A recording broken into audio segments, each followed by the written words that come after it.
আজ নিফটিতে আবার আমরা একটা নতুন 52 উইক হাই দেখলাম, যেটা হচ্ছে 25,482। সেখান থেকে কিন্তু নিফটি ক্লোজিং টাইমে 25,377-এ ক্লোজ দিয়েছে। ব্যাংক নিফটি আজকে ক্লোজ দিয়েছে 52,750-এ। তো যেহেতু আজকে রাত্রিরে একটা বড় ইভেন্ট রয়েছে, তো এর ফলে আগামীকাল মার্কেট কীরকম ট্রেড করতে পারে সেটা নিয়ে আলোচনা করব।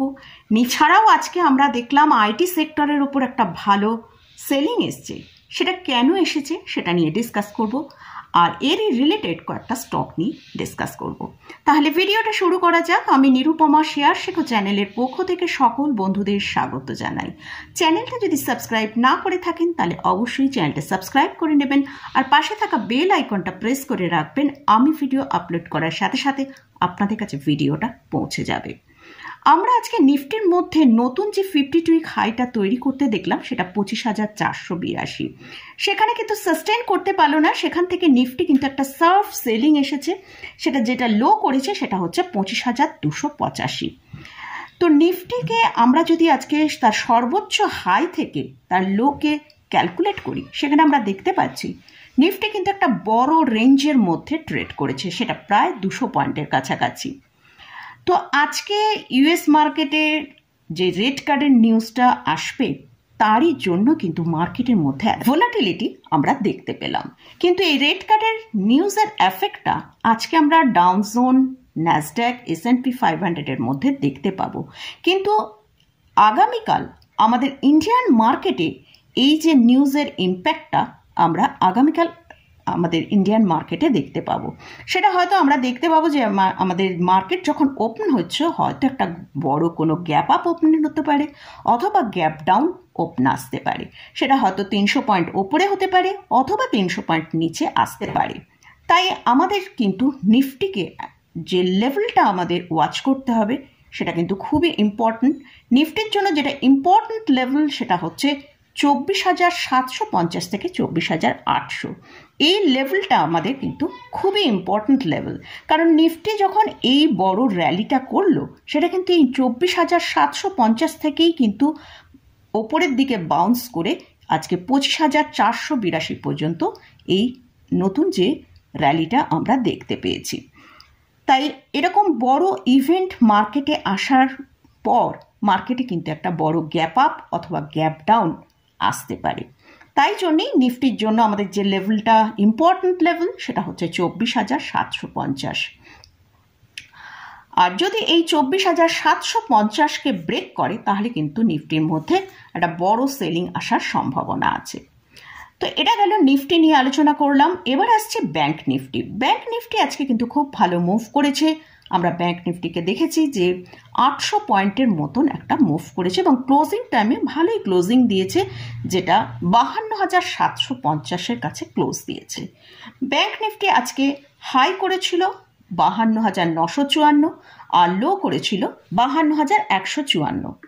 তো ব্যাংক নিফটির জন্য যেটা ইম্পর্টেন্ট লেভেল সেটা হচ্ছে 52,000। ব্যাংক নিফটি যদি এই 52,000-কে ব্রেক করে নিচে ট্রেড করে, সেক্ষেত্রে হয়তো একটা ভালো সেলিং আসতে পারে। নাহলে যতক্ষণ 52,000-এর ওপরে আছে, আমরা কিন্তু ব্যাংক নিফটির মধ্যে ভালো মুভমেন্ট দেখতে পাবো। এটা গেল নিফটি এবং ব্যাংক নিফটি নিয়ে আলোচনা করলাম। এবারে আসছি আজকে আইটি সেক্টরের মধ্যে কিন্তু আমরা একটা খুব ভালো সেলিং দেখতে পেলাম। তো এই সেলিংটা কেন এলো? আমরা যদি একটু সার্চ করি যে এই আইটি ইন্ডেক্সের মধ্যে ফান্ডামেন্টালি কিন্তু কোনো রকম কোনো নেগেটিভ নিউজ ছিল না, তার সত্ত্বেও আমরা কিন্তু আইটি সেক্টরের মধ্যে প্রায় 3%-এর ওপর সেলিং দেখতে পেলাম। যেহেতু আজকে এই রেড কার্ডের নিউজটা মার্কেটে আসবে, তারই নার্ভাসনেসের জন্যই কিন্তু আইটি সেক্টরের ওপর আমরা এতটা সেলিং দেখতে পেলাম। তো এবং সেই জন্যই আইটি স্টকের মধ্যেও আমরা কিন্তু খুব ভালো সেলিং দেখলাম।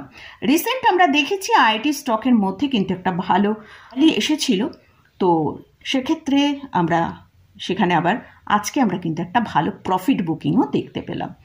তো যেহেতু এই রেড কার্ডের নিউজ যদি মার্কেটের কাছে ফেভার হয়, তাহলে কিন্তু আইটি সেক্টর কিন্তু খুব ভালো র্যালি আসতে পারে। রাইট, আইটি সেক্টর এখান থেকে খুব ভালো বাউন্স দেখাতে পারে। তো সেই জন্যই নিউজটা কীরকম আসবে তার আগে কিন্তু আইটি সেক্টরের ভিতরে একটা ভালো প্রফিট বুকিং আমরা দেখতে পেলাম। তো এবার যদি আমরা আইটি চার্টটা একবার ওপেন করি, সেখানে আমরা দেখতে পাবো যে আইটি এই ইন্ডেক্সে হচ্ছে যেখানে স্ট্রং সাপোর্ট রয়েছে সেটা হচ্ছে 40,800। তো আমরা রাফলি 41,000 ধরতে পারি। তো যদি এই স্ট্রং সাপোর্টটা মেনটেন করতে পারে তাহলে কিন্তু আবার এখান থেকে একটা ভালো বাউন্স আসতে পারে। তো এবারে আসছে আইটি সেক্টরে লার্জ ক্যাপ স্টকের মধ্যে কিন্তু লার্জ ক্যাপ, মিড ক্যাপ প্রত্যেকটা স্টকই আমরা ভালো সেলিং দেখেছি। তো লার্জ ক্যাপ স্টকের মধ্যে আমরা যদি ফার্স্ট যে স্টকটা নিয়ে আলোচনা করছি সেটা হচ্ছে টিসিএস।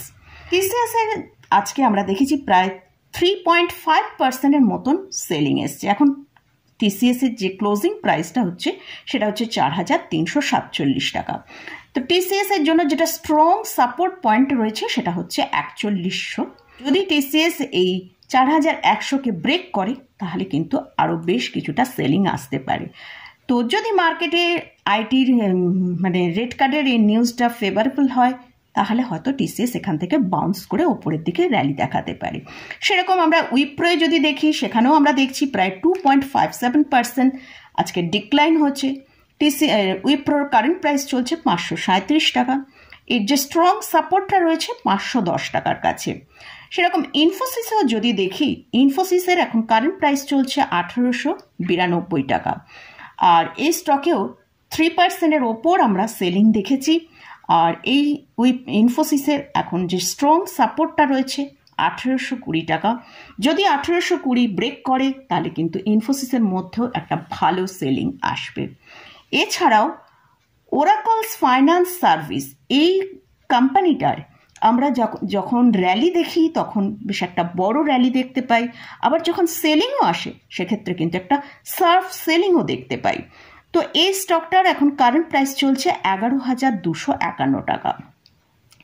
আজকে এই স্টকটা প্রায় 8% ডিক্লাইন হয়েছে। তো এই স্টকের জন্য যেটা স্ট্রং সাপোর্ট রয়েছে সেটা হচ্ছে 11,000। তো যদি 11,000-এর নিচে যায় স্টকটার মধ্যে আরও কিছুটা কারেকশন আসতে পারে। আজকে রাত্রিরে ফেডের কীরকম রেট কাটের কী নিউজটা আসে সেটা আমাদের সবারই সেখানে চোখ থাকবে। তো এবং তারই ইম্প্যাক্টটা আমরা আগামীকাল আমাদের ইন্ডিয়ান মার্কেটে দেখতে পাবো। তো মার্কেট কী ধরনের রিয়াকশান করে, তো তারপরই আমরা ট্রেড সেখানে নিতে পারবো। তো মোটামুটি এখানে যদি রেড কার্ডের নিউজ মার্কেটের ফেভারে হয় সেক্ষেত্রে মার্কেট এখান থেকে একটা ভালো ওপরের দিকে র্যালি দেখাতে পারে, যেটা হচ্ছে হয়তো 25,600 পর্যন্ত মুভ করতে পারে। আর যদি মার্কেটের কাছে এটা নেগেটিভ নিউজ হয় সেক্ষেত্রে কিন্তু আমরা যেটা স্ট্রং সাপোর্টের কথা আগে উল্লেখ করলাম 24,800, এই জায়গাটা কিন্তু আমাদের ওয়াচ করতে হবে। যদি 24,800-কে নিফটি ব্রেক করে ফেলে তাহলে কিন্তু মার্কেটে কিন্তু একটা ভালো সেলিং আসার চান্স রয়েছে। তো যাই হোক, আমাদের মার্কেট ওয়াচে থাকবে কীরকম কী ট্রেড করছে। তো আজকে যেহেতু এই স্টক এবং ইন্ডেক্স নিয়ে আলোচনা করলাম, এই স্টক বা ইন্ডেক্স কোনোটাই আমি কোনো বাই রেকমেন্ডেশন করছি না। আপনারা যদি এখানে কেউ কোনো পজিশন নিতে চান তাহলে অবশ্যই ভালো করে চার্ট অ্যানালিসিস করে নিন এবং মার্কেটে আগামীকাল নিফটি এবং ব্যাংক নিফটি কী ধরনের ওপেন হয়, কীরকম ট্রেড করে সেটা দেখেই তারপরই আমার মনে হয় পজিশন নেওয়াটা বেটার হবে। কারণ আজকের রাত্রিরে কী ধরনের ফেডের রেট কাটের নিউজটা আসে সেটা কিন্তু একটা বড় ইভেন্ট। এটার ফলে মার্কেট কীরকম রিয়াকশান করছে সেটা দেখেই আমাদের এবং ভালোভাবে বুঝে নিয়ে তারপরই ট্রেড করাটা উচিত হবে। তো মোটামুটি আজকের মতন ভিডিওটা এখানেই শেষ করছি। ভিডিওটা যদি ভালো লাগে অবশ্যই লাইক করবেন, শেয়ার করবেন, সাবস্ক্রাইব করবেন। ধন্যবাদ।